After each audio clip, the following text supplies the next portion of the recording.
Doctor Chinnamail Anji Reddy గారు ఉమ్మడి కరీంనగర్, ఆదిలాబాద్, మెదక్, నిజామాబాద్ పట్టభద్రుల బీజేపీ ఎమ్మెల్సీ అభ్యర్థిగా మీ మద్దతు కోరుతున్నారు.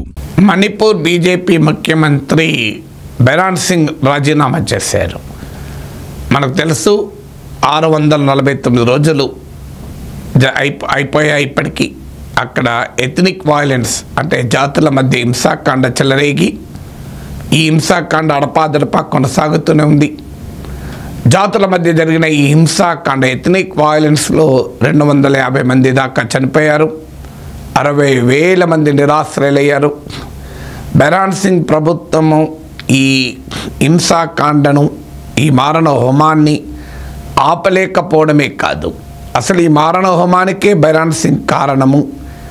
ఆయన బహిరంగంగా మైతీలకు, కుకీలకు మధ్య జరుగుతున్న ఈ ఘర్షణలో ఆయన ఒక జాతి వైపుగా స్పష్టంగా ఉండడం వల్లనే విశ్వాసాన్ని కోల్పోయాడు, ప్రజల విశ్వాసాన్ని అని విమర్శలు ఎదుర్కొన్నారు.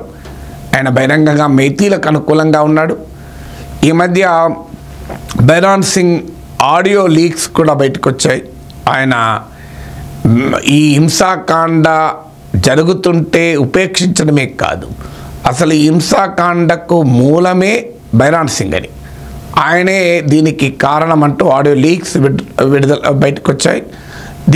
దీన్ని ట్రుత్ అనే ఒక నాన్ ప్రాఫిట్ ల్యాబ్స్ వాళ్ళు ఫోరెన్సిక్ స్టడీ చేసి 93% of the audio tapes Bhairon Singh వాయిస్తో కరెక్ట్గా కొరిలేట్ అయ్యాయి. దీనిపైన ఒక కుకీ జాతికి చెందిన వ్యక్తి సుప్రీంకోర్టులో కేసు కూడా వేశారు. సుప్రీంకోర్టు సెంట్రల్ ఫోరెన్సిక్ సైన్స్ ల్యాబొరేటరీ CFSLను ఇన్వెస్టిగేట్ చేయాల్సిందిగా కేంద్రాన్ని ఆదేశించింది.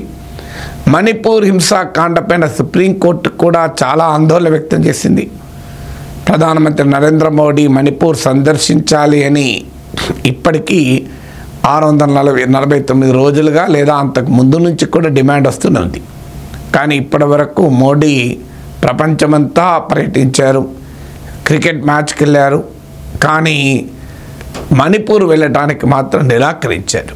కారణం బైరాన్ సింగ్కు మద్దతుగా బలంగా కేంద్ర బీజేపీ నాయకత్వం ఉండడమే అన్న విమర్శలు కూడా ఎదురయ్యాయి. పార్టీ రాజకీయ ప్రతిష్ట కోసం, ఫైనల్గా మణిపూర్ ప్రజల కోసం కాకపోయినా పార్టీ రాజకీయ ప్రతిష్ట కోసం బైరాన్ సింగ్ను రాజీనామా చేయించడానికి జాతీయ పార్టీ నాయకత్వం ఆఖరికి సిద్ధమైంది.